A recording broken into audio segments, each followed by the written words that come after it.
So today we're talking about flashing, and there's all sorts of flashing. Here's what you need to know about flashing as a homeowner.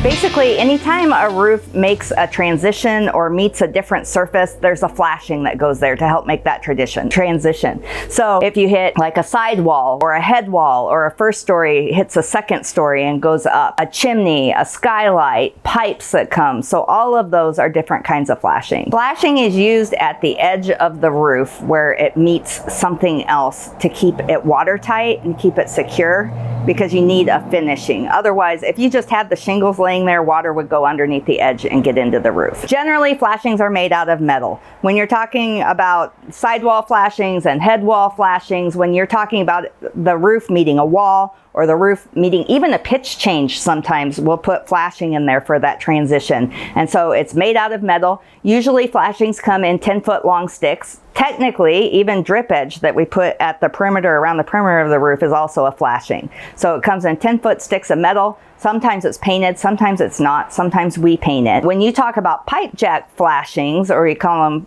pipe boots, pipe jacks, those can actually also be made out of plastic or rubber. So there's different materials, but generally you're talking about metal. In particular today, we wanted to talk about step flashing. And what step flashing is for a sidewall usually. So it's when the roof is coming across and hits a wall that goes up, and that is called a sidewall. So the best flashing to use in there is called step flashing, and it's little tiny pieces. Like, it comes in a box usually of 50 or 100, and you put one piece of flashing in between each shingle. And this is for shingles, not for other types of roofing. So you do that, and when you put it in between each shingle, then if the water does get underneath, it's brought back up to the surface right away and it can't stay underneath there. And a lot of roofers, especially in San Antonio, it's worse in San Antonio than it is in Austin, funny enough, but a lot of builders use either turn back flashing or L flashing instead of using step flashing, because it's easier, it's less steps.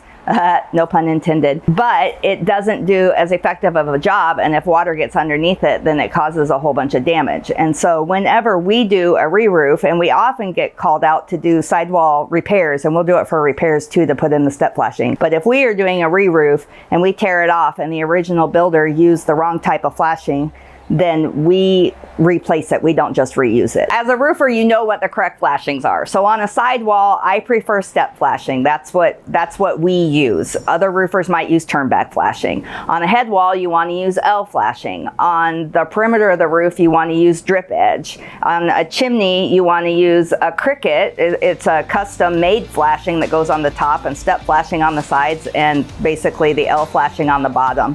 And a skylight is actually the same way as a chimney.